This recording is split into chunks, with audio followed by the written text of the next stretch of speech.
mengikuti beliau sampai hari kiamat kelak.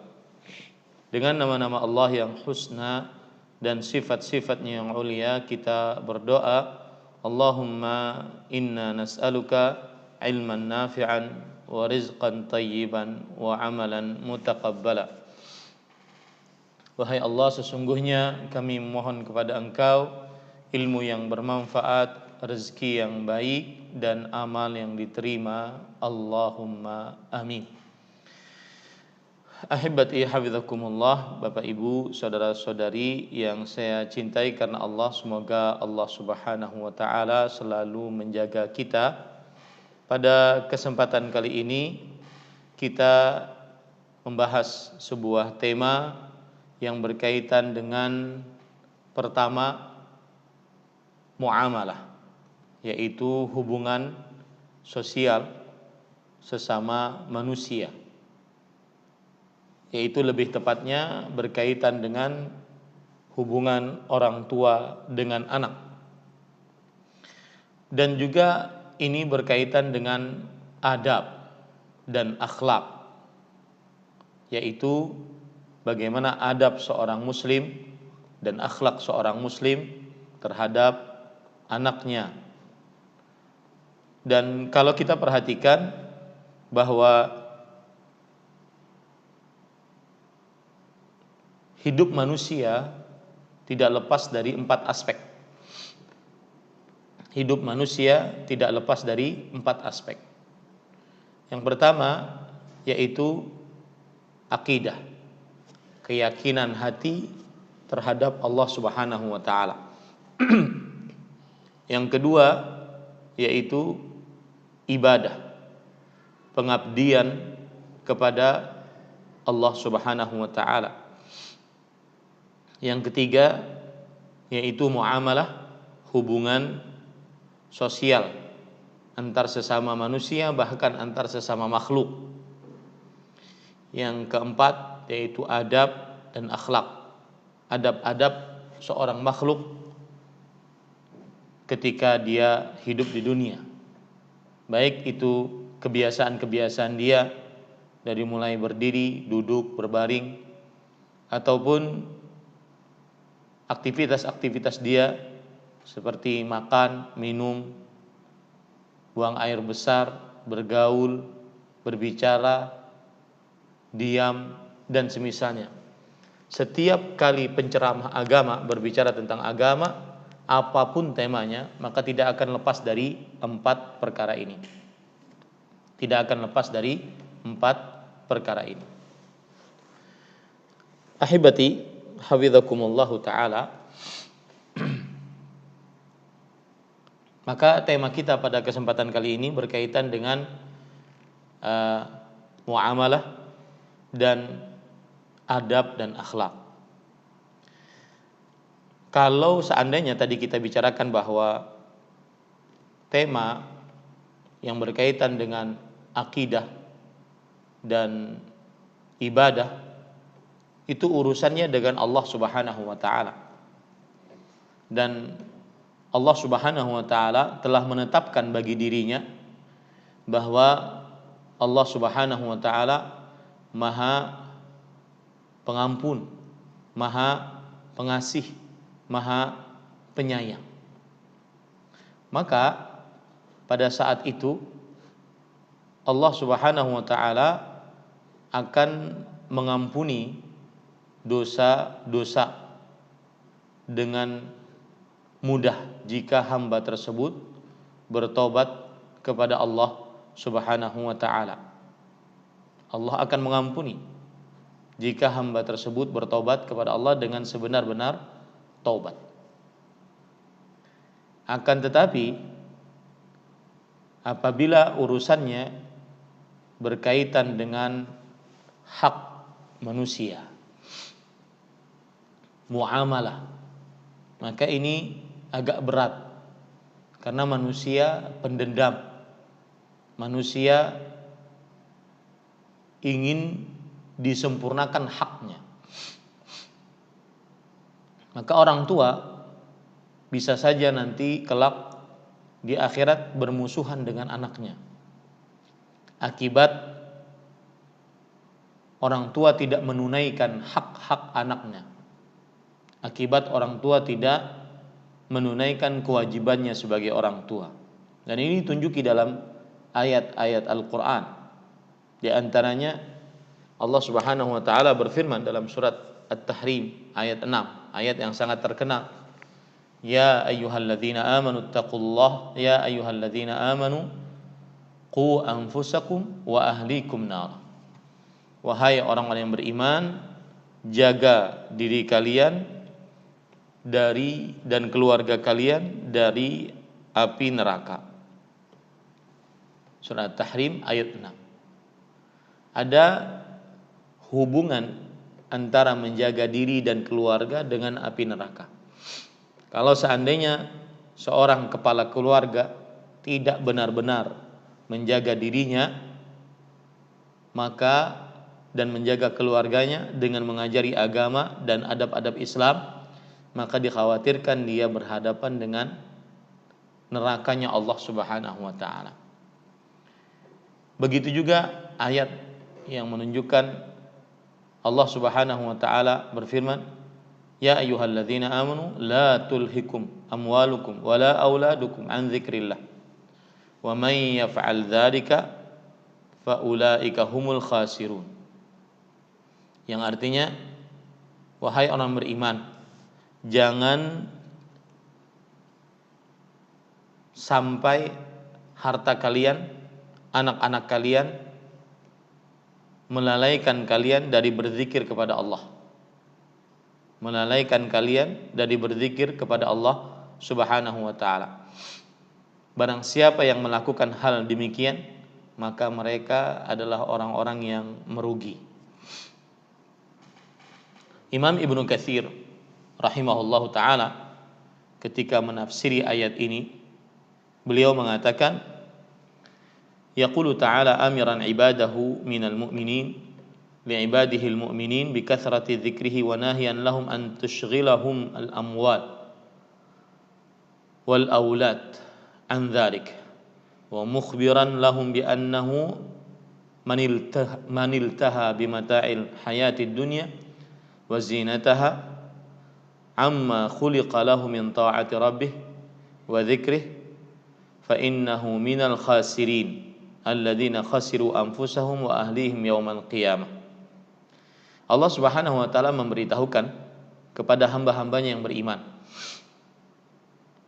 tentang banyaknya mengingat Allah Subhanahu wa taala dan melarang hamba-hambanya untuk tersibukkan dengan harta dan anak dari berzikir kepada Allah Subhanahu wa taala.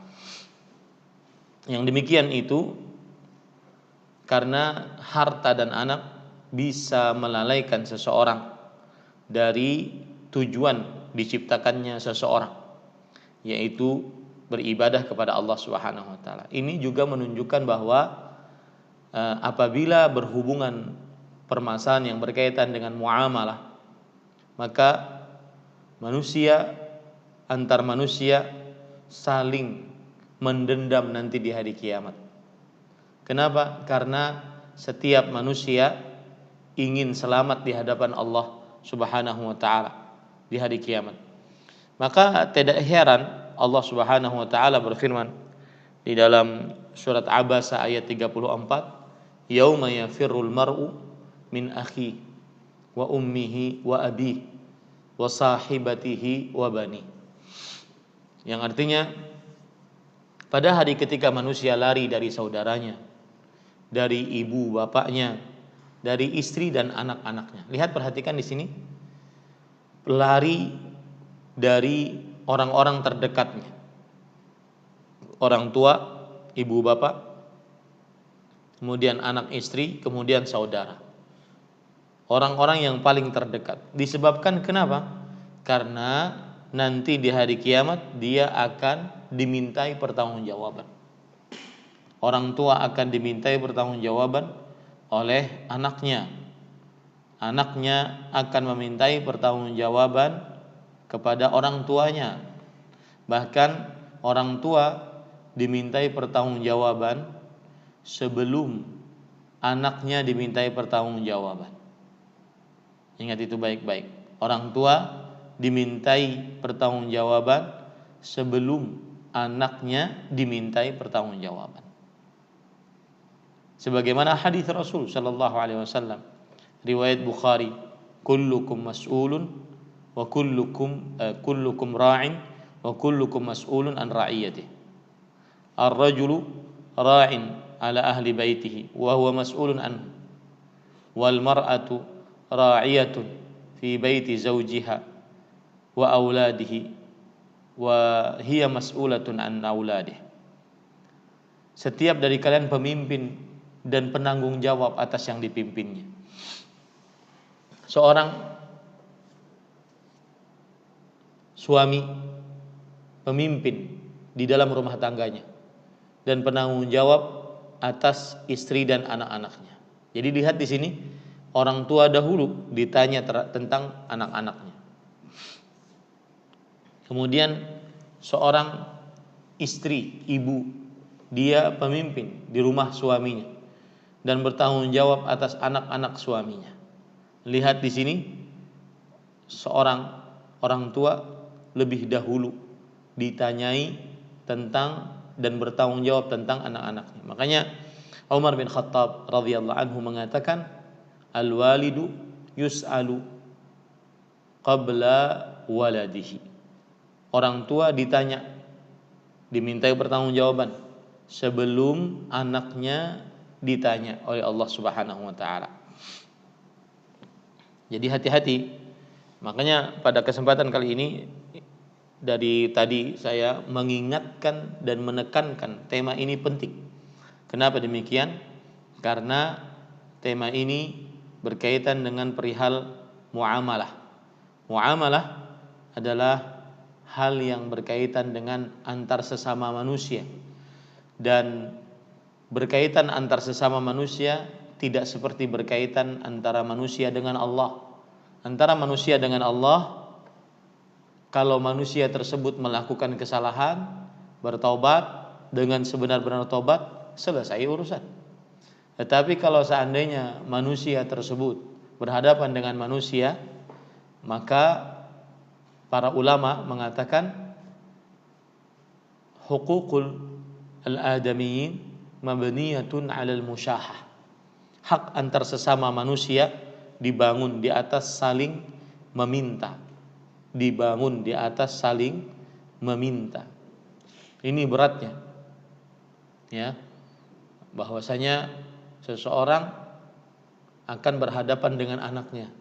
Entah anaknya menjadi penolongnya nanti di hari kiamat akibat dia mengajarinya ilmu-ilmu keislaman, adab-adab keislaman, atau anaknya menjadi pecundang, musuh bagi orang tuanya nanti pada hari kiamat. Ada itu, ada sebagaimana yang saya sebutkan tadi dalil-dalilnya. Nah, oleh karenanya kita pada kesempatan kali ini ingin mengangkat tema anakmu surgamu atau nerakamu. Anakmu surgamu atau nerakamu. Ahibati hafizakumullah ta'ala, perhatikan baik-baik bahwa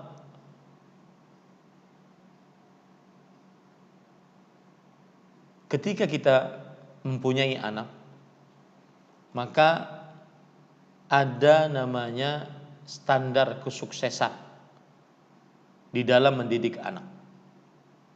Ketika kita mempunyai anak, maka ada namanya standar kesuksesan dalam mendidik anak.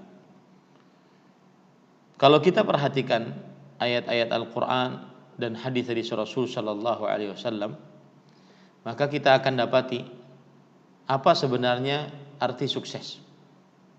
Apalagi Anda berada di negara yang mungkin kebanyakan orang berpikir bahwa sukses itu adalah sukses dunia.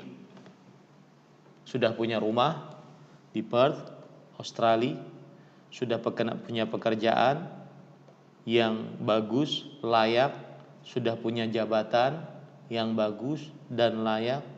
Sebagian orang menganggapnya sukses seperti itu. Maka coba kita lihat dalam surat Ali Imran ayat 185, Allah Subhanahu wa taala menyebutkan hakikat kesuksesan. Kullu nafsin dha'iqatul maut wa innama tuwaffawna ujurakum yawmal qiyamah faman zuhziha 'anil nar wa udkhilal jannah faqad faz wa mal hayatud dunya illa mata'ul ghurur.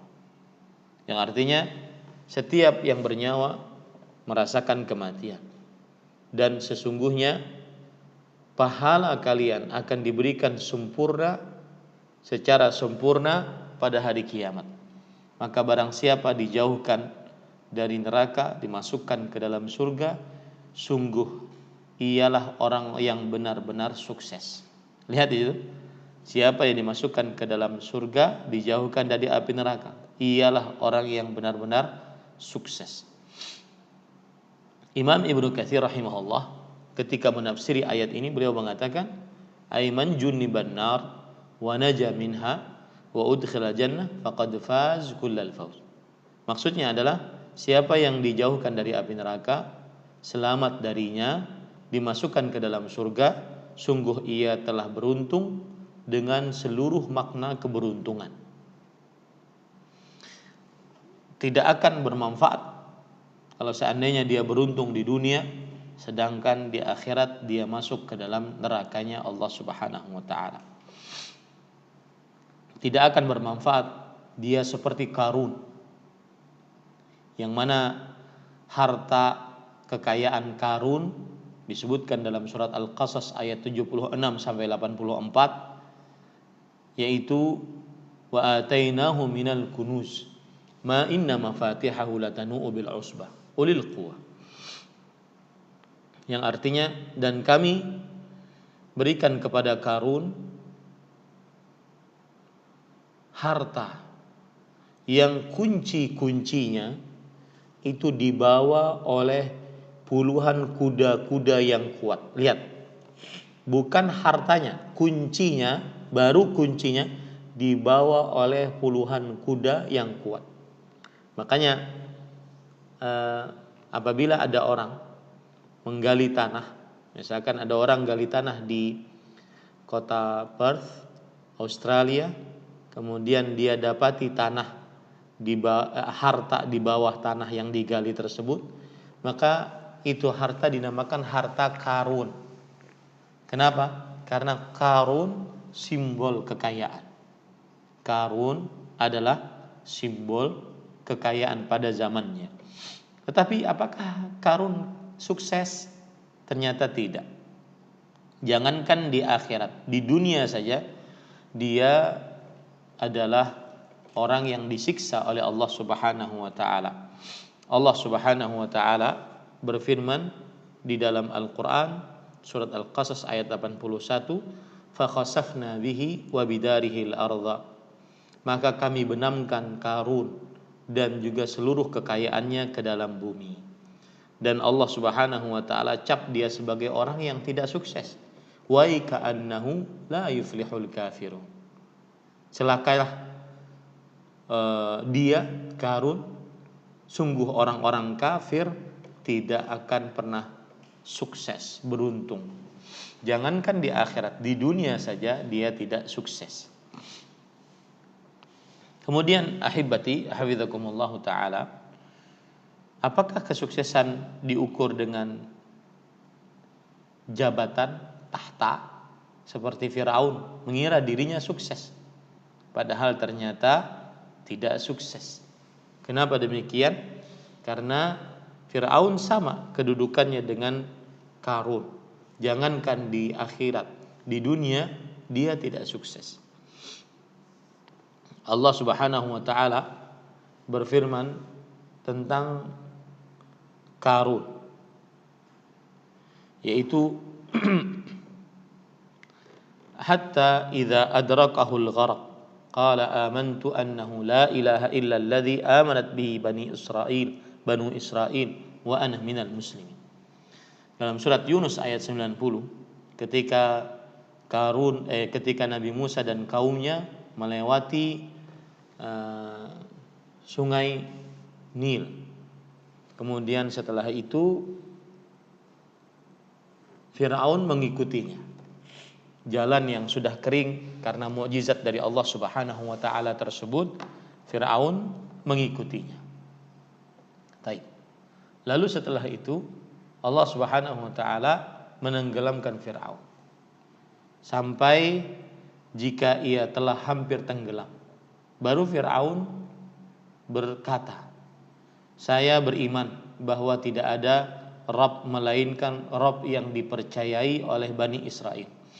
Dan saya termasuk orang-orang yang berserah diri kepada Allah Subhanahu wa taala." Apakah diterima? Tidak. Karena terlambat. Al-ana wa qad asaita qablu wa kunta minal mufsidin.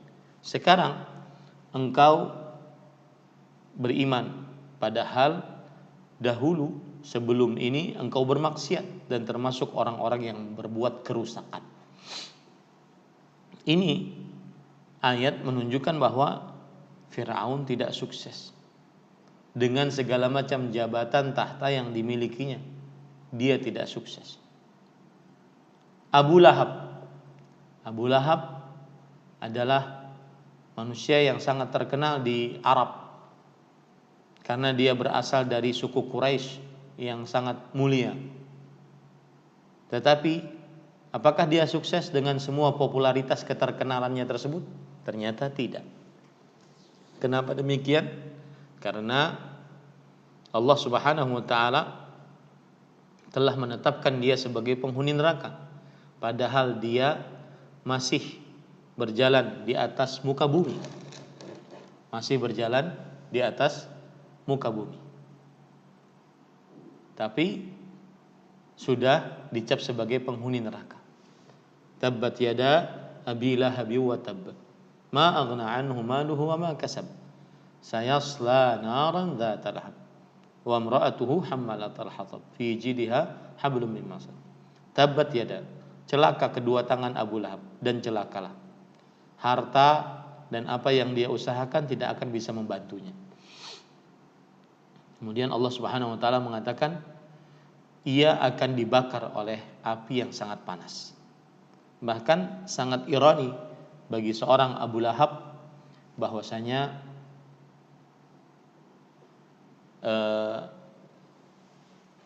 istrinya yang dia bela-bela selama ini, gara-gara istrinya akhirnya dia tidak masuk dalam agama Islam, gara-gara istrinya akhirnya dia menentang bahkan menghina Rasulullah sallallahu alaihi wasallam.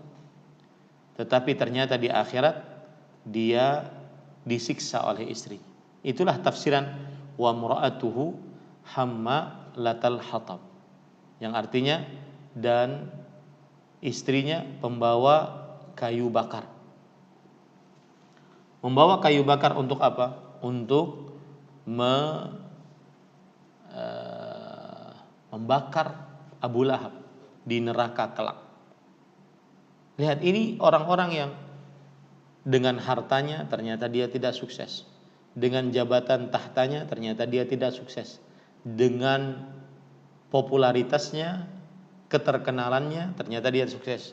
Karena sekarang kan lagi zaman, wah video saya trending 1, ya video saya trending 1, lagi zaman sekarang.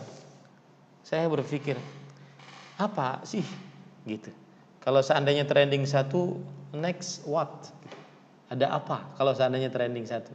Kalau saya followernya sekian juta orang, kemudian apa? Kalau seandainya itu semua nanti memberatkan siksaan dia nanti di akhirat, maka kenalkan kepada anak-anak kita agar anak-anak kita menjadi surga bagi kita, tidak menjadi neraka bagi kita. Kenalkan kepada anak-anak kita makna dan hakikat kesuksesan. Sukses yang sebenarnya adalah sukses akhirat. Ini bukan berarti kita melarang anak kita untuk belajar ilmu umum, kemudian menjadi mempunyai strata pendidikan yang tinggi di ilmu umum, tidak. Akan tetapi bagaimana dengan ilmu umum tersebut dia tetap sukses di akhirat.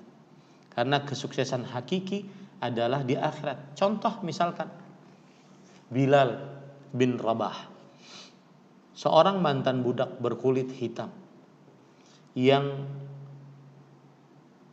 bibirnya tebal, hidungnya tidak mancung, tetapi dijamin surga. Itulah orang yang sukses.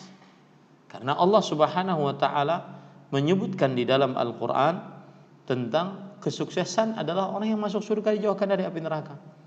Dalil yang lain selain surat Ali Imran ayat 185 tadi, yaitu surat Ahzab ayat 70-71. Ya ayyuhalladzina amanu taqullaha wa qulu qawlan sadida yuslih lakum a'malakum wa yaghfir lakum dzunubakum wa man yuti'illaha wa rasulahu faqad faza fawzan 'azima. Wahai orang beriman, bertakwalah kepada Allah dan ucapkanlah ucapan yang baik. Niscaya Allah akan memperbaiki amalan kalian dan mengampuni dosa-dosa kalian. Barang siapa yang taat kepada Allah dan Rasulnya, itulah yang sukses. Maka orang tua yang sukses mendidik anaknya, standarnya adalah menjadikan anak taat kepada Allah dan Rasulnya. Ya, menjadikan anak taat kepada Allah dan Rasulnya. Dalam surat Al-Fatah ayat 5, Allah Subhanahu wa taala berfirman, liyudkhilal mu'minina wal mu'minat jannatin tajri min tahtiha al-anhar khalidina fiha wa yukaffiru anhum sayyi'atihim wa kana dzalika 'indallahi fawzan 'azima. Yang artinya agar Allah memasukkan para lelaki beriman dan para perempuan beriman surga, ke dalam surga yang mengalir di bawahnya sungai-sungai. Mereka kekal di dalamnya. Mereka Allah mengampuni dosa-dosa mereka, dan itu adalah kesuksesan yang besar. Lihat, subhanallah, ya. Maka saya nasihatkan poin pertama, orang tua yang ingin anaknya menjadi pintu surga baginya adalah orang tua yang mengenalkan kepada anaknya hakikat kesuksesan. Hakikat kesuksesan adalah anak di dunia taat kepada Allah dan Rasulnya, dan di akhirat masuk ke dalam surganya Allah Subhanahu wa ta'ala. Kemudian poin yang kedua, para ikhwah yang dirahmati oleh Allah Subhanahu wa ta'ala, orang tua akan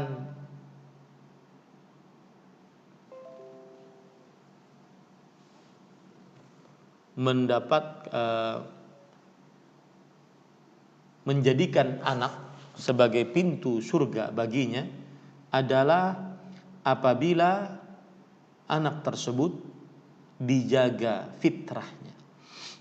Perhatikan baik-baik, orang tua dapat menjadikan anak sebagai pintu surga bagi apabila anak tersebut dijaga fitrahnya.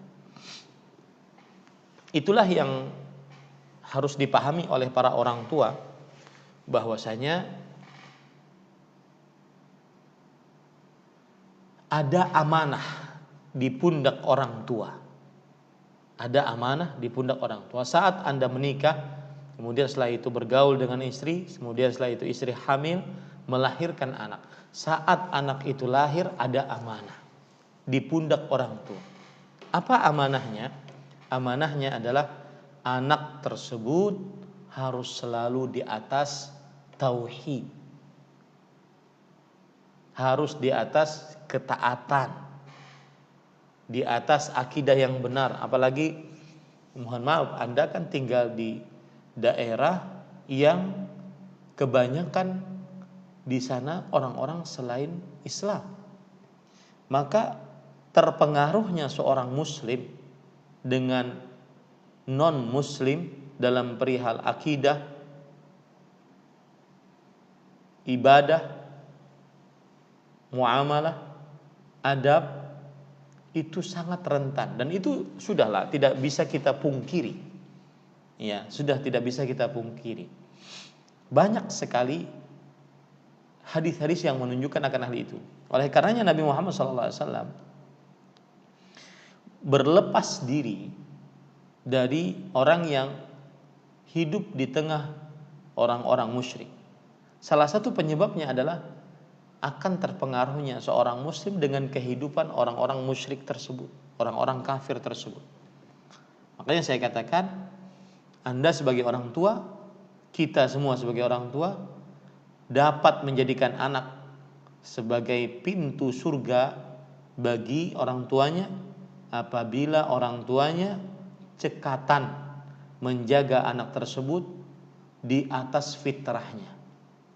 Apabila orang tua benar-benar menjaga amanah yang Allah Subhanahu wa taala berikan kepada orang tua. Coba perhatikan sekarang hadis riwayat Bukhari dan Muslim. Rasulullah sallallahu alaihi wasallam bersabda, "Kullu mauludin yuladu 'alal fitrah, fa abawahu yuhawwidani aw yunassirani aw yumajjisani." Setiap bayi yang terlahir dilahirkan di atas fitrah.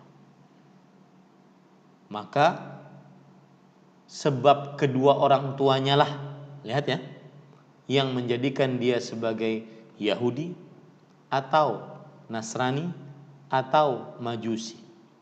Ketika Rasulullah SAW bersabda fa'abawa, maka kedua orang tuanya, makanya di sini maksudnya adalah fa'us sababiyah, maka penyebab, maka orang tua, kedua orang tuanya lah penyebab utama dia Yahudi atau Nasrani atau Majusi.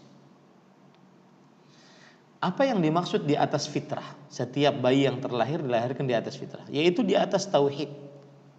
Dalam surat Ar-Rum ayat 30, Allah Subhanahu wa taala berfirman, "Fa'aqim wajhaka lid-dini hanifa, fitratallahi allati fataran nasa 'alaiha."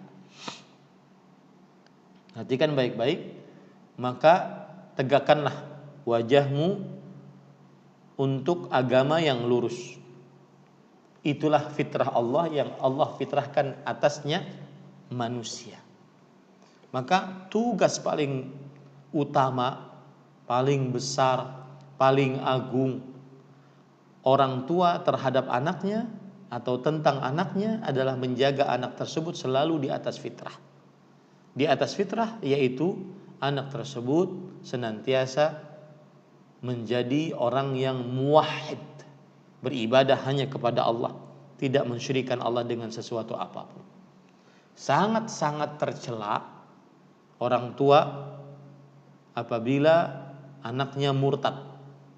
Ustadz, saya sudah berusaha, Ustadz, saya sudah semaksimal mungkin Ustadz mendidiknya, mempertahankan akidahnya, tapi mau apa dikata.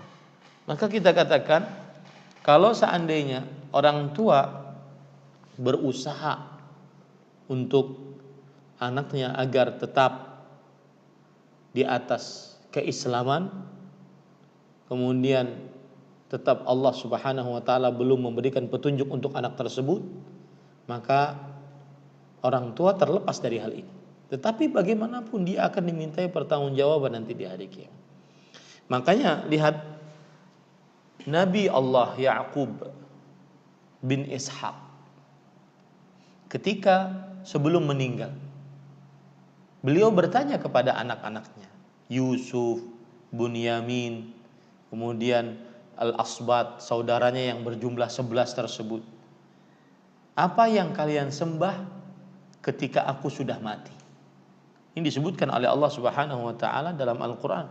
Am kuntum syuhada idh hadara Ya'qub al-maut idh qala li banihi ma ta'buduna min ba'di.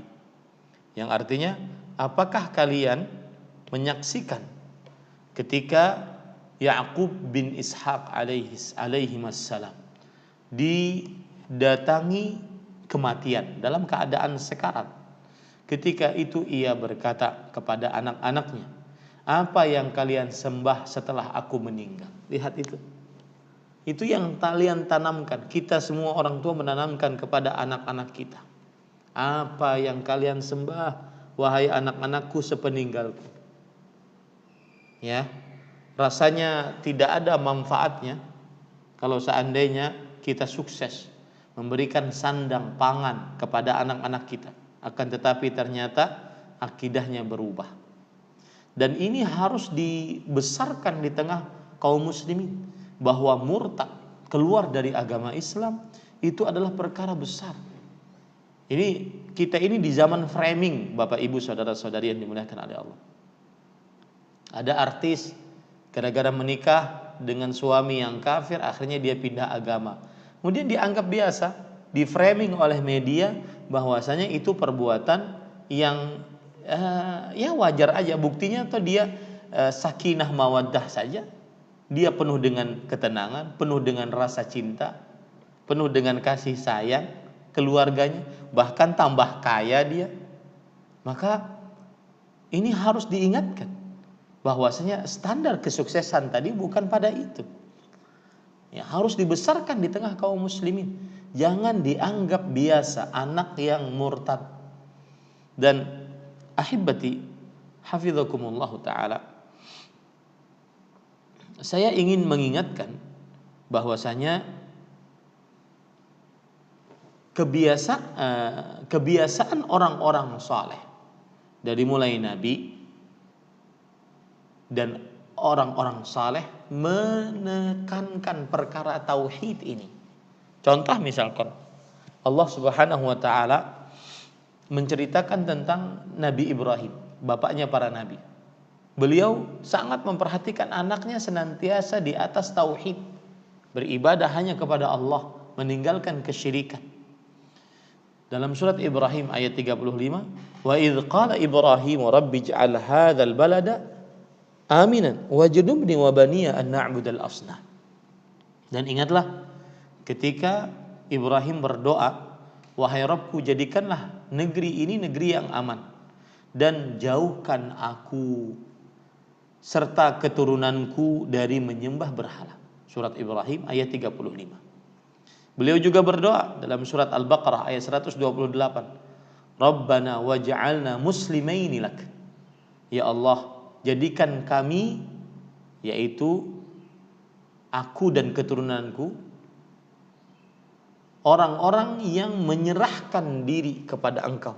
Wa min dzurriyyatin, dan juga keturunan kami, ummatan muslimatan lak, orang-orang yang menyerahkan diri, bertauhid kepada Allah Subhanahu wa taala. Makanya saya ingatkan, ya terutama ya, kita yang tinggal di Perth, Australia ini sangat rentan dan tidak bisa dipungkiri. Jangankan orang Indonesia, mohon maaf, orang Arab saja, apabila dia menerima beasiswa, kemudian dia pergi ke negeri-negeri yang notabene-nya banyak orang-orang yang kafir di negeri tersebut, maka para ikhwan yang dirahmati oleh Allah Subhanahu wa taala, maka ada yang murtad. Itu orang Arab, bisa bahasa Al-Qur'an, cucu buyutnya orang Islam, subhanallah. Maka hati-hati para ikhwan yang dirahmati oleh Allah Subhanahu wa taala. Setelah Nabi Ibrahim, ada anak beliau, Nabi Ishaq dan Ismail. Kemudian setelah Nabi Ishaq dan Ismail, ada anak beliau, yaitu Ya'qub, yang sudah kita ceritakan tadi. Bagaimana menjaga tauhid terhadap anak-anaknya. Saya bacakan ya. Apakah kalian bersaksi ketika Nabi Ya'qub didatangi kematian, ketika berkata kepada anak-anaknya, apa yang kalian sembah sepeninggalku? Siapa yang kalian ibadahi setelah aku mati? Maka Nabi Ya'qub bin Ishaq sukses mendidik anaknya. Kenapa? Karena dalam ayat tersebut Al-Baqarah 133 dijelaskan, qalu na'budu ilahat wa ilaha abaika Ibrahim wa Ismail wa Ishaq ilahu wahida wa nahnu lahu muslimun. Kami, kata anak-anaknya Nabi Ya'qub, akan menyembah kepada Rabbmu, sembahanmu, dan sembahan nenek-nenek moyang engkau, Ibrahim, Ishaq, Ismail, dan Ya'qub, sembahan yang tunggal, dan kami benar-benar menyerahkan diri kepadanya. Lihat ya. Kemudian dari Nabi Ya'qub ada anak namanya Yusuf alaihissalam. Nah, ini perkara yang menarik ya. Nabi Yusuf ini terpisah dari Nabi Ya'qub ketika umur beliau sekitar 10 tahun. Kemudian terpisah sekitar 40 tahun. Anak umur 10 tahun itu kan di bawah SD, kelas 4 SD lah kira-kira. Ya. Perhatikan baik-baik. Otomatis kemudian Nabi Yusuf dibawa ke Mesir, kemudian dijual sebagai budak. Akhirnya Nabi Yusuf dewasa, akhirnya jadilah kejadian tentang Nabi Yusuf, yaitu dengan Zulaikha. Kemudian setelah itu Nabi Yusuf dimasukkan ke penjara sebagaimana yang kita dapati kisahnya di dalam Al-Qur'an. Nah, yang menjadi inti pembicaraan di sini adalah ketika di dalam penjara Nabi Yusuf yang bersama bapaknya hanya sampai sebelum baligh. Tetapi beliau masih mengingat ajaran bapaknya Ya'qub alaihissalam. Apa beliau mengatakan? Ya sahibai sijn, a'arbabu mutafarriqun amillahul wahidul qahar. Wahai dua temanku yang di penjara, kita ini sama-sama di penjara. Saya ingin bertanya sekarang kepada engkau, apakah Tuhan-Tuhan yang banyak itu lebih baik dibandingkan satu Tuhan yang Maha Esa dan Maha Perkasa? Lihat, kapan beliau dapatkan ajaran ini? Beliau dapatkan ajaran ini saat masih kecil. Karena setelah itu beliau terpisah. Nah, ini saya ingatkan kepada para orang tua, tugas paling utama mengajari anak-anak perihal dari mulai semenjak dini, bahkan batita, bahkan balita, perkara tauhid, kalimat tauhid, akidah tauhid, ya, bukan potong bebek angsa, bukan. Tetapi bagaimana dia di awal-awal kehidupan dia berbicara, yang bisa dia ucapkan adalah ucapan Allah, la ilaha illallah. Kemudian nanti ketika dia sudah masuk SD, dia sudah mumayyiz umur 7 tahun, maka dia bisa memahami apa makna la ilaha illallah dan seterusnya. Ini para ikhwah yang dirahmati oleh Allah Subhanahu wa taala. Itu kan para nabi. Nabi kita bagaimana? Nabi kita Muhammad sallallahu alaihi wasallam juga begitu. Dalam hadis riwayat Tirmidzi, Abdullah bin Abbas radhiyallahu anhu pernah dibonceng oleh Rasulullah sallallahu alaihi wasallam. Abdullah bin Abbas adalah sigharus sahabat ketika Nabi Muhammad SAW masih hidup. Sahabat yang muda, anak-anak saat Nabi Muhammad SAW masih hidup. Maka Rasulullah SAW mengatakan, ya gulam, inni u'allimuka kalimat. Wahai gulam, aku akan mengajarimu beberapa prinsip hidup. Ihfazillah yahfazka. Jagalah Allah, niscaya Allah akan menjagamu. Wa idza sa'alta fas'alillah. Jika engkau minta, memohon, berdoa, maka mintalah kepada Allah. Ini tauhid yang diajarkan oleh siapa? Nabi kita Muhammad SAW. Di dalam Al-Quran kita dapati orang soleh Luqman mendakwahkan tauhid yang pertama kali kepada anaknya. Wa idz qala Luqmanu libnihi wa huwa ya'idhu. Dan ingatlah ketika Luqman berkata kepada anaknya dalam keadaan dia menasihatinya. Nasihat yang pertama, ya bunayya la tusyrik billah, inna syirka la dzulmun 'adzim. Wahai anakku sayang, janganlah engkau mensyirikkan Allah. Sesungguhnya kesyirikan adalah kezaliman yang paling besar. Surat Luqman ayat 13. Lihat ini, perhatikan baik-baik. 2 poin tadi. Yang pertama, kita katakan bahwa orang tua akan dapat menjadikan anaknya sebagai pintu surga baginya apabila dia mengenalkan kepada anak tersebut hakikat kesuksesan. Ya, hakikat kesuksesan. Dan ini juga menjadi obat para ikhwah, Bapak Ibu saudara-saudari. Kalau anak kita malas sholat, anak kita sudah baligh tetapi belum pakai jilbab, kenalkan hakikat kesuksesan. Kenalkan kepada mereka hakikat kesuksesan. Itu obat untuk penyimpangan agama.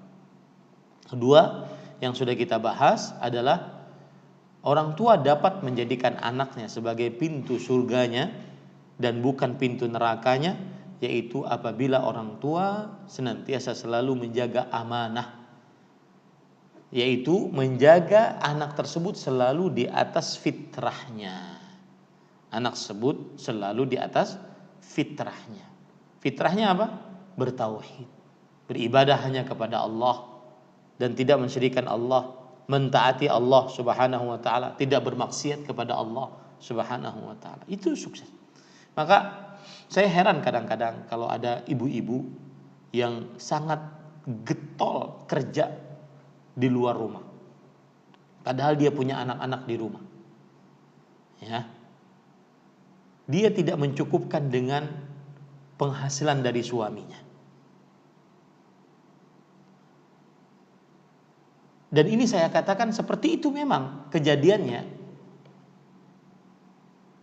Kalau seandainya ada perempuan yang mengatakan bahwa Ustaz nggak cukup, Ustaz, penghasilan suami nggak cukup. Kalau seandainya memang benar-benar nggak cukup, maka mungkin bisa dimaklumi. Tetapi yang terjadi adalah sebenarnya perempuannya, ibunya ini ingin keluar rumah. Dan saya dapati beberapa kasus akan hal ini. Apa itu? Di antaranya ada seorang perempuan ASN, aparatus sipil negara. Kemudian suaminya, alhamdulillah pedagang sukses. Suaminya sudah menasehati, kalau seandainya kamu berhenti, insya Allah penghasilan bapak, penghasilan ayah cukup saja. Dan berhenti lebih saya sukai, karena kamu akan di rumah, tidak bertemu dengan laki-laki yang bukan mahram, lebih fokus mendidik anak, lebih fokus mengurus anak, rumah, dan suami. Maka sang istri mengatakan, sayang gaji saya. Lalu sang suami menulis, menghitung. Oke, kalau seandainya ukurannya gaji, kita hitung sekarang. Dari sekarang sampai kamu pensiun berapa jumlahnya? Gaji kamu berserta bonus-bonusnya. Dihitunglah keluar duit 1,5 miliar. Kata suaminya, nih saya kasih cash, mau nggak berhenti? Maka sang istri tidak mau ternyata. Ukurannya sebenarnya bukan karena hanya sekedar ekonomi, tetapi ada semacam hawa nafsu ingin keluar rumah, hawa nafsu ingin berdandan di hadapan laki-laki yang bukan mahram, hawa nafsu ingin bertemu dengan orang-orang banyak, dan seterusnya. Sedangkan meninggalkan kewajiban utamanya, yaitu menjadi istri dan ibu bagi anak-anaknya. Ini para ikhwan yang dirahmati oleh Allah Subhanahu wa taala. Maka yang saya ingin sampaikan tadi 2 poin. Yang pertama yaitu orang tua dapat menjadikan anaknya surga, ladang surga, pintu surga, apabila orang tua tersebut amanah menjaga fitrah anaknya, yaitu di atas tauhid. Kemudian yang ketiga, orang tua dapat menjadikan anaknya sebagai pintu surga baginya apabila orang tua mencontohkan contoh-contoh yang baik terhadap anak-anaknya. Nah, ini penting ya. Apabila orang tua mencontohkan contoh-contoh yang baik terhadap anak-anaknya. Dan perlu diperhatikan baik-baik sebelum saya sebutkan dalil-dalil, bahwa pengaruh orang tua yang saleh sangat kental terhadap diri sang anak, baik itu perkara ibadah atau duniawi anaknya. Saya ulangi, pengaruh orang tua yang saleh sangat kental terhadap anaknya. Coba perhatikan sekarang. Surat Ali Imran ayat 33-34. Innallaha astafa Adama wa Nuhan wa ala Ibrahim wa ala Imran 'alal 'alamin dzurriyyatan ba'dhuha min ba'd wallahu samii'un 'alim. Yang artinya sesungguhnya Allah mengutus Adam sebagai nabi dan Nuh sebagai rasul dan juga keluarga Ibrahim, Ishak, Ismail, Yakub, Yusuf, Bunyamin, itu semua nabi-nabi. Dan juga keluarga Imran, Musa, Isa, Yahya, ya, diutus jadi nabi.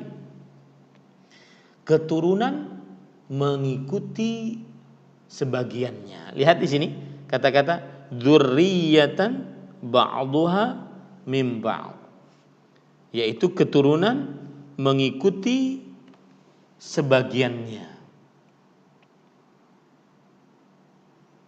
Kata Al-Imam Syekh Abdurrahman bin Nasir As-Sa'di rahimahullahu taala, perhatikan, beliau mengatakan ai hasalat tanasubu wat tashabuhu bainahum fil khalqi wal akhlaqil jamilah.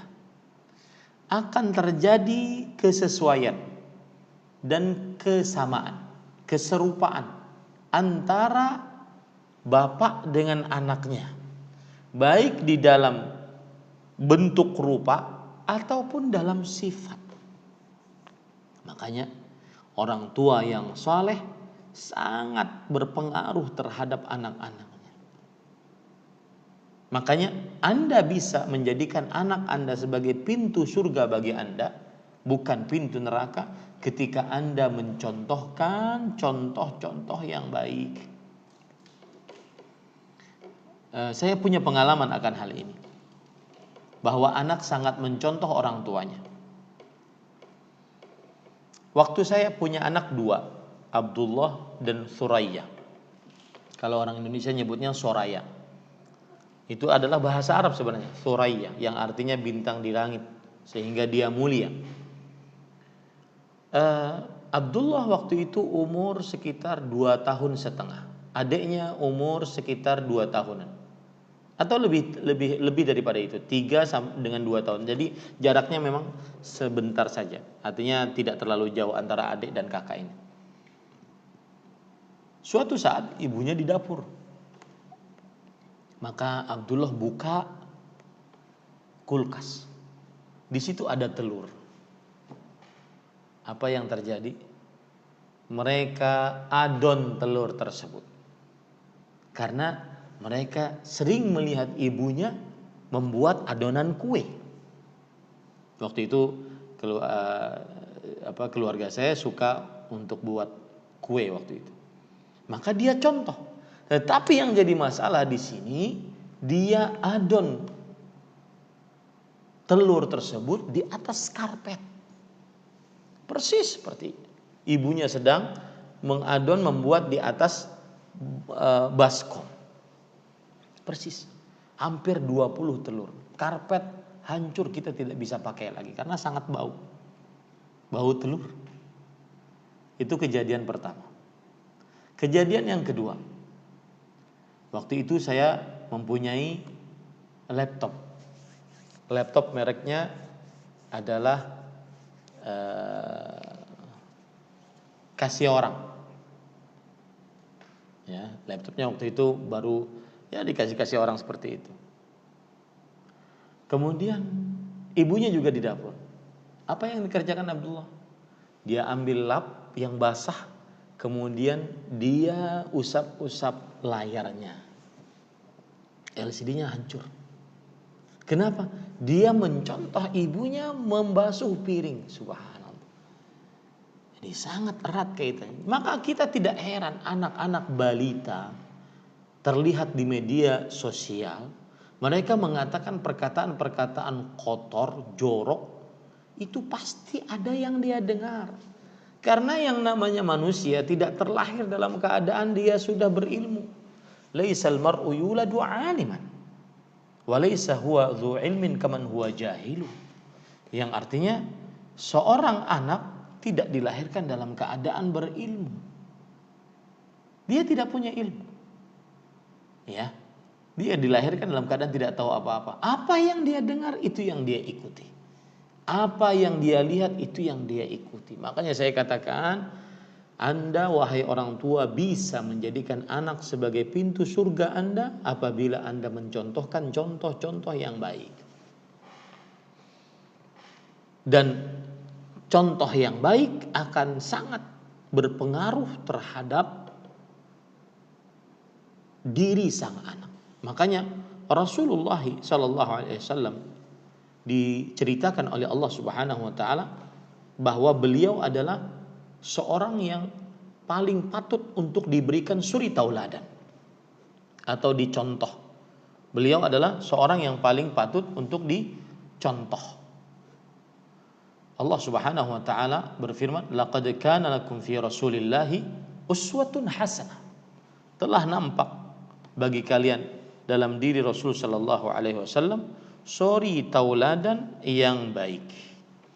Dalam surat Al-Ahzab ayat 21. Dan beliau banyak mencontohkan contoh-contoh yang baik. Ya. Saya akan sebutkan beberapa kisah bagaimana Nabi Muhammad SAW mencontohkan contoh-contoh yang baik sebagai metode dalam mengajari dan mendidik anak. Di antaranya yaitu suatu saat dalam hadis riwayat Bukhari dan Muslim dari Umar bin Abi Salamah. Umar bin Abi Salamah ini adalah sigharus sahabat. Sahabat yang masih anak-anak di zaman Rasulullah sallallahu alaihi wasallam. Beliau bercerita, "Kuntu ghulaman fi hijrin Rasulillah sallallahu alaihi wasallam." Aku saat masih ghulam. Ghulam itu kira-kira umur di bawah 10 tahun. Mungkin lebih tepatnya 5 tahun, 4 tahun sekitar itu. Ya. Aku masih ghulam sedang di pangkuan Rasulullah sallallahu alaihi wasallam. Beliau ingat pernah duduk di pangkuan Rasul sallallahu alaihi wasallam. Wa kanat yadi tatishu fis sahfah. Lihat ya, ini kecil. Anak kecil sangat suka merekam apa yang dia lihat, apa yang dia dengar. Dan pada waktu itu kami makan-makan. Makan orang Arab itu kan pakai nampan bersama gitu. Di sini Rasulullah SAW, di sini Umar bin Abi Salamah duduk. Nah, saat makan tanganku kesana kemari. Mungkin ada yang dia sukai di sebelah sana, ada yang disukai di sebelah sana. Jadi dia tangannya kesana kemari. Sedangkan adab makan bersama adalah memakan apa yang ada di depannya. Ustadz, kalau yang di depannya cuma sambal gimana? Maka berarti dia ketengahkan. Kemudian yang punya lauk diketengahkan, jadi tidak kesana kemari. Begitu caranya. Baik. Kemudian Rasulullah SAW melihat kejadian itu berkata kepadaku, "Ya ghulam, sammillah wa qul biyaminik." Wahai anak kecil, kalau kamu makan sebelumnya ucapkan bismillah. Dicontohkan bismillah. Ya. Wa kul biyamik, dan makanlah dengan tangan kananmu. Dicontohkan oleh Nabi Muhammad SAW langsung. Wa kul mimma yalik, dan makanlah apa yang ada di depanmu, di hadapanmu.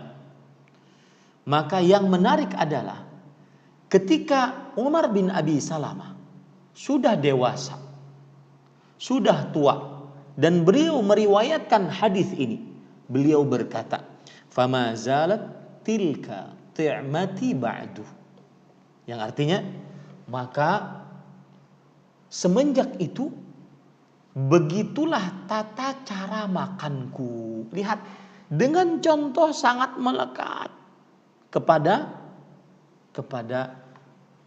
memori seorang anak.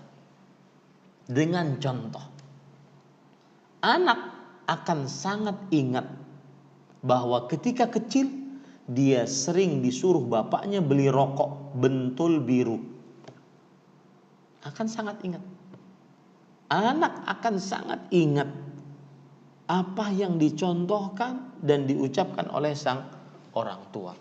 Contoh yang lain lagi, misalkan hadis riwayat Imam Abu Daud dari Abdullah bin Amir radhiyallahu anhuma.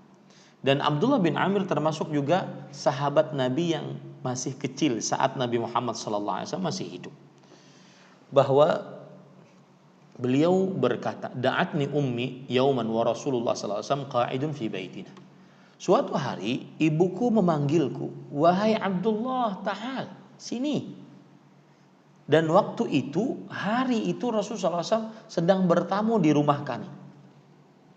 Kemudian ibuku memanggilku, "Ha ta'ala u'tik." "Wahai Abdullah, sini. Aku ingin memberimu hadiah." Maka Rasulullah SAW berkata kepada ibuku, "Ma aradti an tu'tiyah." Apa yang engkau ingin kasih kepada anakmu, wahai sang ibu? Maka ibuku berkata, "U'tihi tamran." Aku akan kasih dia kurma, wahai Rasulullah sallallahu alaihi wasallam. Sebagai makanan, sebagai hadiah untukku. Maka Rasulullah SAW mengingatkan, perhatikan baik-baik, "Amma ibnaki law lam tu'tihi syai'an kutibat alaihi kilmah." Adapun anakmu yang kamu suruh tadi datang dan kamu janjikan untuk mengasihkan sesuatu, kalau kamu tidak kasihkan, maka dituliskan dusta atasmu. Artinya apa? Anakmu akan belajar dusta dari dirimu. Demi Allah loh ya Bapak Ibu saudara-saudari, tidak sedikit sang anak belajar kedurhakaan dari orang tuanya. Tidak sedikit. Saya beri contoh. Ya. Sa'id ibnul Musayyib rahimahullah, seorang imamut tabi'in. Seorang manusia yang beriman dan mati dalam keimanan dan melihat sahabat Nabi. Ya, termasuk generasi 3 keemasan dalam agama Islam. Beliau melihat seorang bapak dipukuli anaknya. Kemudian beliau ingatkan anaknya, "Jangan pukuli bapakmu, ini kedurhakaan." Apa kata sang bapak? "Da'ahu, fa inni darabtu waladi fi hadzal makan." Biarkan dia memukuliku.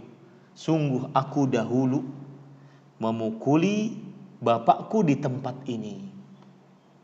Subhanallah.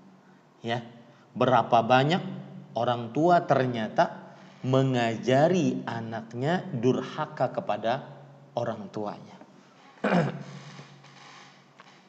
Saya sebagai orang tua, kemudian sikap ucapan saya kepada bapak saya akan direkam oleh anak saya.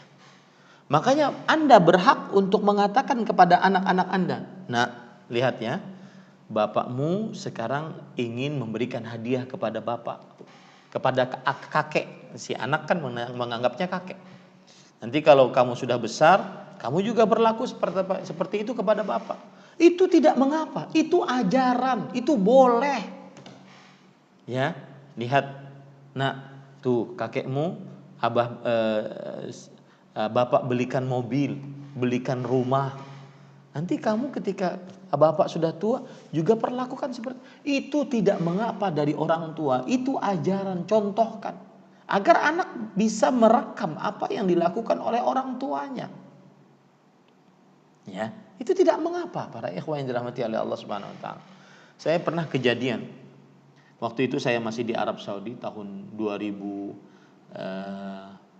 dari 2007 ya sampai 2013 begitu. Ada seorang ibu-ibu bertanya kepada istri saya, "Tolong dong tanyain ke Ustadz, itu anak saya umur 5 tahun. Kenapa ya dia suka teriak-teriak kalau marah? Dan suka menyebut-nyebut nama saya kalau marah. Dan suka sumpah serapah kalau marah. Semua binatang buas keluar dari ucapannya." Maka saya langsung bertanya, istri saya lapor kepada saya. Kemudian saya katakan, "Tanya ibu tersebut, kalau suaminya marah bagaimana?" Nah, istri saya membawa kabar dari saya.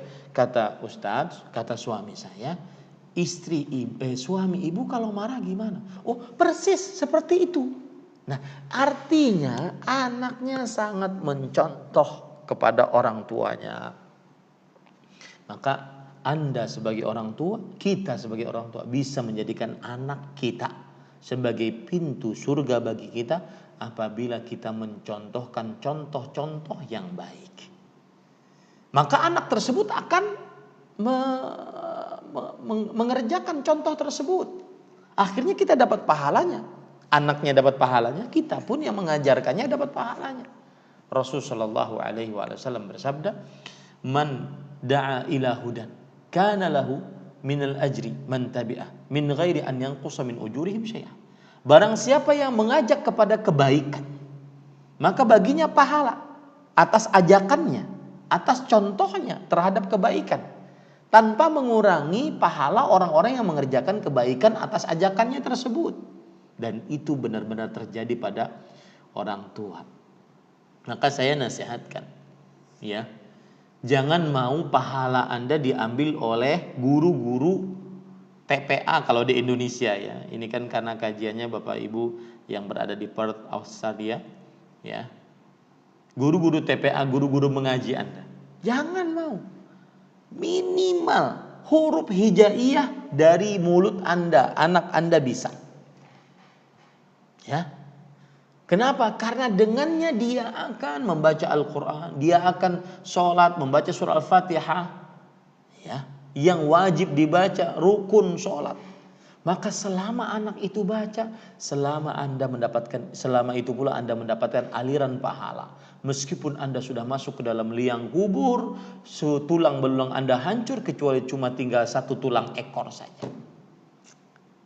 Ya, ini ahibati hafizakumullah. Itu yang disebut dengan umur kedua. Allah berfirman di dalam surat Yasin, "Inna nahnu naktubu ma qaddamu wa atharahum."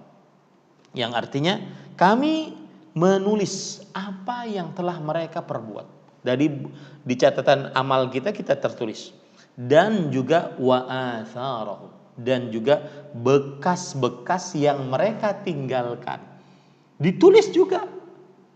Itulah umur kedua. Termasuk bekas yang sangat kita tinggalkan adalah anak kita. Nah, ini Bapak Ibu saudara-saudari yang dimuliakan oleh Allah. Mungkin umur kita cuma 60-70 sebagaimana yang dikabarkan oleh Rasulullah SAW. Akan tetapi ketika kita mengajari kepada kebaikan kepada anak-anak kita, lalu dia mengerjakannya selama hidupnya 60 tahun ke depan, maka berarti pahala akan mengalir kepada kita.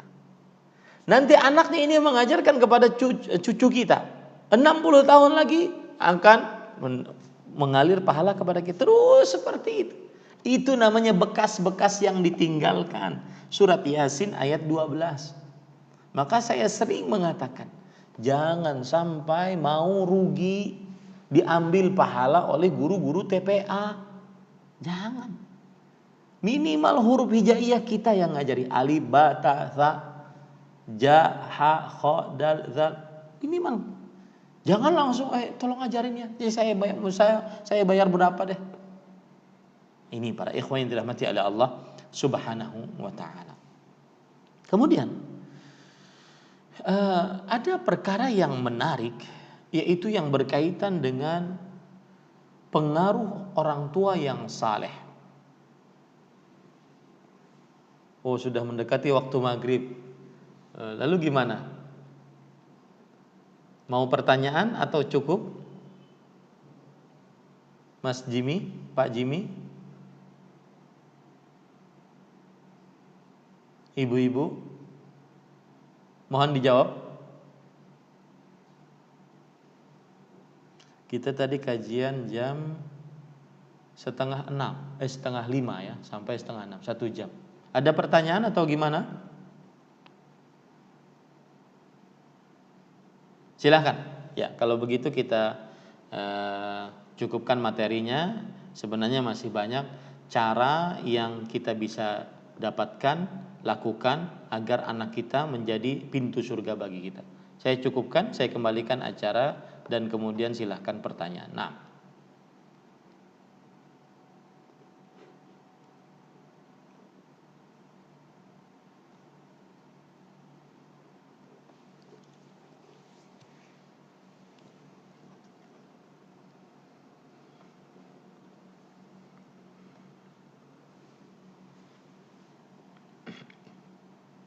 bagus pertanyaannya.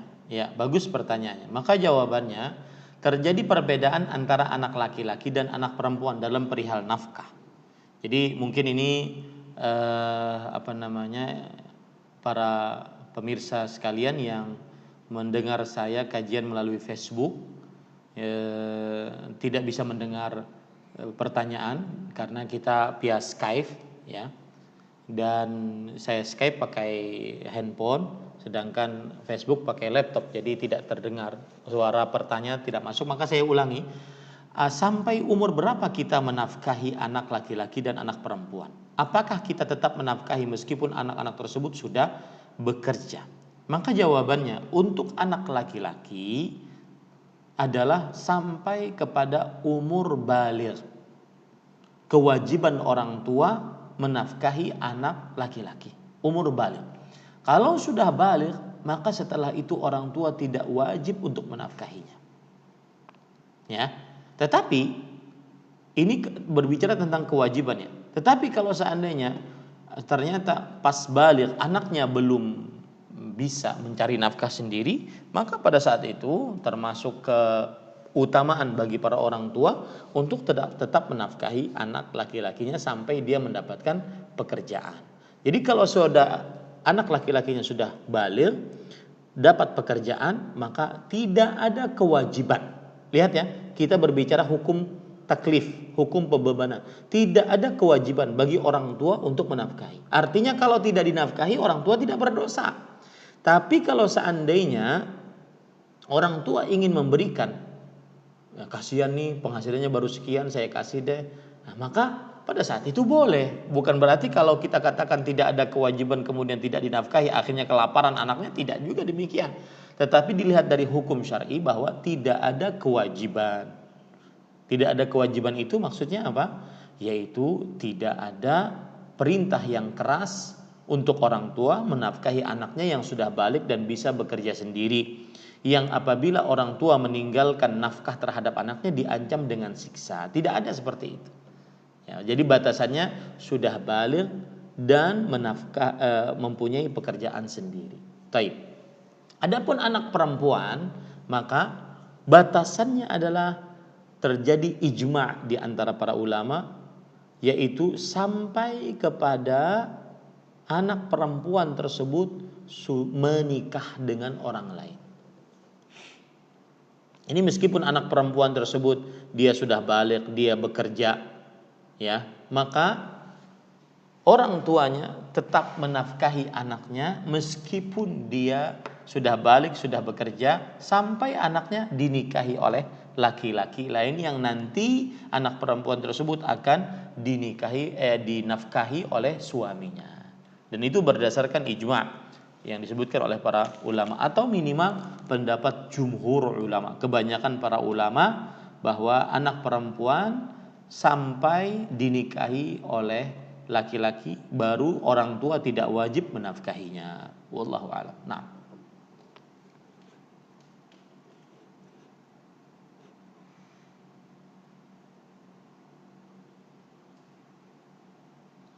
silakan. Mohon Pak Jimmy dibacakan karena handphonenya saya gunakan untuk untuk live Instagram, live Skype. Atau dikirim ke nomor sini boleh juga. Sebentar, saya ingin. Ya, dibacakan dulu saja sebentar.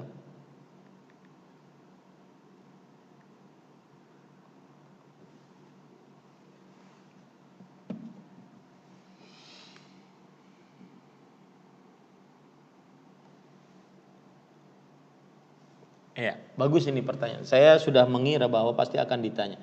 Jawabannya adalah selama orang tua itu menasehati anaknya, membimbing anaknya, mendidik anaknya, meskipun ini perhatikan, meskipun anaknya sudah menikah, maka tidak ada putus kewajiban orang tua untuk menjaga fitrah yang ada pada anak. Ya, perhatikan itu baik-baik. Ada sebagian orang tua kan mengatakan kalau anak perempuannya menikah, alhamdulillah selesai tugas saya. Enggak. Tugas menafkahi iya selesai. Tetapi tugas menjaga fitrahnya selalu di atas Islam, selalu di atas ketaatan, tidak selesai. Ya, tidak selesai. Maka tidak ada namanya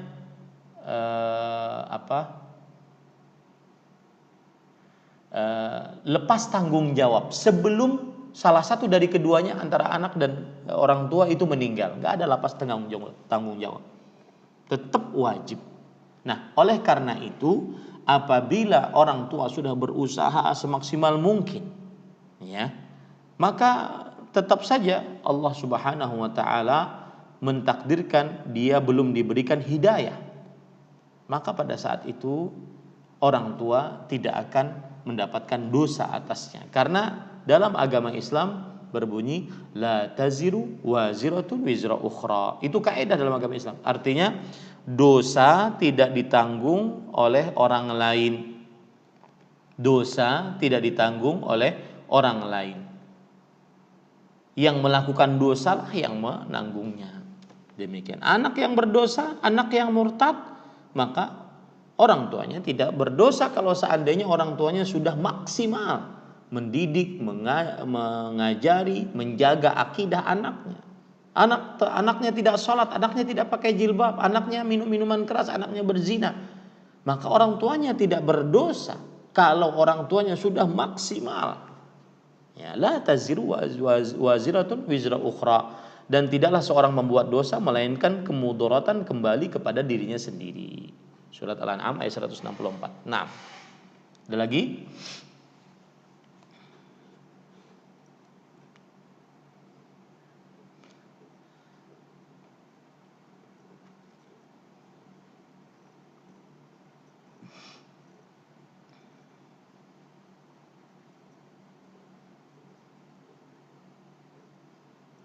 Bagus ini pertanyaannya.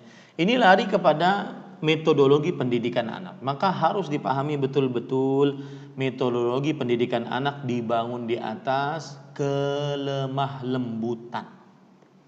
Rasul sallallahu alaihi wasallam bersabda, "Innama bu'ithtu liutammima makarimal akhlak." Aku diutus untuk menyempurnakan akhlak yang mulia. Rasul sallallahu alaihi wasallam juga bersabda, "Innama bu'ithtu muyassirin la mu'assirin." Sesungguhnya kalian atau aku diutus untuk memberikan kemudahan, tidak memberikan kesulitan. Makanya ya, cara atau metodologi pendidikan dan pengajaran anak dibangun di atas kelemah lembutan, bukan kekerasan. Rasulullah SAW juga bersabda, "Inna rifqa la ya'ti fi syai'in illa zan." Sesungguhnya kelembutan tidak ada pada sesuatu kecuali akan menghiasinya.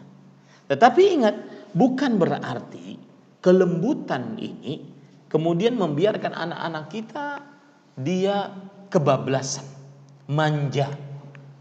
Akhirnya meninggalkan yang diperintahkan oleh Allah, melarang yang melanggar yang dilarang oleh Allah Subhanahu wa taala. Saya beri contoh misalkan. Orang tua tidak tega anaknya yang masih kelas SD, mungkin umur dari 7 tahun sampai 12 tahun. Tapi sudah baligh, kan perempuan ada begitu. Umur 9 tahun, 10 tahun sudah haid. Orang tuanya tidak tega untuk memaksa anaknya sholat 5 waktu, berpuasa pada bulan Ramadan. Nah, itu dosa bagi orang tua. Bukan berarti kita ketika katakan bahwa pendidikan anak dibangun di atas kelembutan, bukan berarti mengajari anak tersebut untuk mengerjakan maksiat, meninggalkan kewajiban dan melanggar larangan. Tetapi ketika kita mengajaknya, ajaklah dengan kelembutan dan dibarengi dengan doa. Ya, harus diingat baik-baik. Ad-du'a miftah kulli khair. Doa kunci segala kebaikan. Maka berdoalah kepada Allah Subhanahu wa taala, Rabbana hab lana min azwajina wa dzurriyyatina qurrata a'yun waj'alna lil muttaqina imam. Sebagaimana doa dalam akhir surat Al-Furqan. Kemudian doa Nabi Ibrahim, Rabbi ja'alni muqimas shalah wa min dzurriyyati rabbana wa taqabbal du'a. Wahai Rabb, kami jadikan aku dan keturunanku orang-orang yang mendirikan salat. Wahai Rabb, kami terimalah doa kami. Dan seterusnya. Jangan lupa, di samping kelembutan dibarengi dengan doa. Contoh misalkan dalam perihal sholat, kelembutan berlaku. Ketika anak umur 7 tahun, maka kita perintahkan, nak sholat. Tugasnya cuma memerintahkan, nggak boleh diancam. Karena memang seperti itu hadisnya dalam riwayat Imam Abu Daud. Muru auladakum bis-shalah wa hum abna'u sab'i sinin. Perintahkan anak kalian untuk sholat ketika mereka berumur 7 tahun. Perintah saja, nak sholat. 5 kali sehari itu minimal. 5 kali sehari. Berarti kalau sebulan 30 kali 5 150. Kalau setahun 150 kali 12 sekitar 1.800. Ya. Setahun kita perintahkan. Boleh memukulnya kapan? Ketika berumur 10 tahun. Artinya sesudah ribuan kali kita perintahkan anak kita untuk sholat, tapi kok masih malah belum sholat, maka boleh saat itu memukulnya. Saat memukul pun itu tidak boleh, kata Abdullah bin Abbas, darban ghaira mubarrih. Pukulan yang tidak memberikan rasa sakit, tetapi mengingatkan bahwa kamu salah nak, karena kenapa tidak sholat, kamu salah nak, kenapa tidak puasa, kamu salah nak, kenapa kamu tidak pakai jilbab, kenapa kamu begini, dan seterusnya. Jadi intinya kalau agak sulit untuk kalau ditanya apa metodologi dalam mendidik anak dalam agama Islam, dibangun di atas kelemah lembutan, kesantunan, tetapi tidak membuat anak-anak tersebut kemudian manja akhirnya bermaksiat. Tetap tegas. Demikian. Dibarengi dengan doa. Wallahu a'lam. Nah,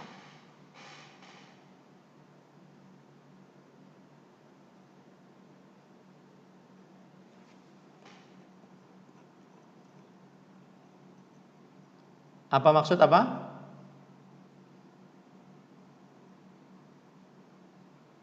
Nah, bagus pertanyaannya.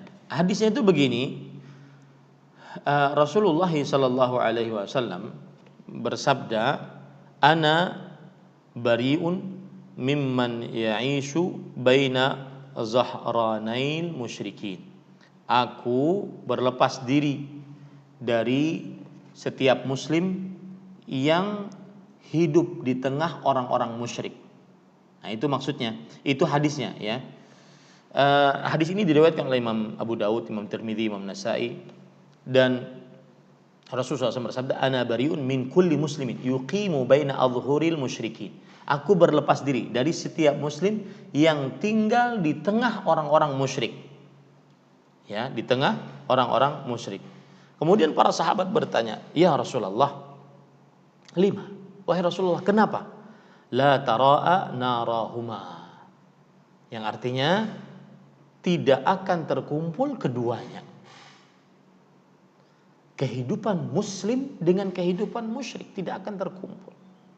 Itu hal sebab kenapa kita dilarang untuk tinggal di tengah orang-orang musyrik. Dan ini pertanyaan sering banget kalau saya lagi ke Australia, Sydney atau Melbourne atau Perth, sering ditanyakan. Ya, maka saya sudah mengkupasnya dengan detail waktu itu, ya, hukum-hukum tinggal di negeri orang kafir. Maka kita katakan, kalau yang ditanyakan apa yang dimaksud saya berlepas diri, Rasulullah SAW berlepas diri dari setiap muslim yang tinggal di tengah orang-orang musyrik. Berlepas diri maksudnya di sini adalah bahwa beliau tidak bertanggung jawab keselamatan orang muslim tersebut baik di dunia ataupun di akhirat. Ya, itu maksudnya. Maksud yang kedua, beliau berlepas diri dari perbuatan tersebut. Sehingga perbuatan tersebut bukan dari perbuatan kaum muslimin. Tapi ini perlu dirinci. Ya. Para ulama mengatakan, apabila dia tinggal di tengah orang-orang musyrik dan dia tidak sanggup, ini poin pertama, tidak sanggup untuk menegakkan syiar Islam, menjaga akidahnya, maka wajib baginya untuk berhijrah ke negeri muslimin yang di situ dia tinggal di tengah-tengah kaum muslimin. Itu satu. Yang kedua, kalau seandainya dia tinggal di tengah orang-orang musyrik dan dia tidak bisa menegakkan syiar Islam, tetapi dia pun lemah dari sisi badan, harta untuk berhijrah, maka pada saat itu dimaafkan. Lemah sisi harta dan juga badannya, dimaafkan. La yukallifullah nafsan illa wus'aha. Yang ketiga, apabila dia tinggal di tengah orang-orang musyrik, kemudian dia bisa melaksanakan syiar-syiar Islam, sholat berjamaah, sholat Jumat, puasa Ramadan, berhari raya, Idul Adha, Idul Fitri, berkorban, dia bisa lakukan itu. Tetapi di tengah-tengah orang musyrik, maka dia tetap ya diwajibkan untuk berhijrah ke negeri kaum muslimin. Tetapi dan apabila dia tetap tinggal di situ maka hukumnya tidak haram tetapi cuma makruh. Kenapa demikian? Karena dia bisa melaksanakan syiar-syiar Islam di daerah tersebut. Dan ini yang terjadi kebanyakan sekarang. Orang yang tinggal di Australia, dia bukankah bapak-bapak sanggup untuk sholat Jumat, sholat berjamaah, kemudian bahkan di Sydney, di Dewey ada masjid besar, ya, kaum muslimin memilikinya, ya. Di situ ada Jumatan, sholat Jumat, taraweh, kemudian puasa Ramadan, buka bersama, bahkan datangkan ustadz dari Indonesia. Maka ini tetap dia dianjurkan untuk berpindah karena bagaimanapun dia di tengah-tengah kebanyakan non muslim. Tetapi jikalau dia tidak pindah maka hukumnya cuma makruh. Wallahu a'lam. Nah, cukup kiranya ya. Ya. Jazakallah khair atas kesempatannya berdakwah via Skype untuk kaum muslimin yang ada di Perth, Australia. Mudah-mudahan ilmu yang disampaikan bermanfaat dan semoga kita bisa mengamalkannya. Sallallahu Nabi Muhammad walhamdulillahirabbil alamin. Subhanakallahumma bihamdik asyhadu an la ilaha illa anta astaghfiruka wa atubu ilaik. Wassalamualaikum warahmatullahi wabarakatuh.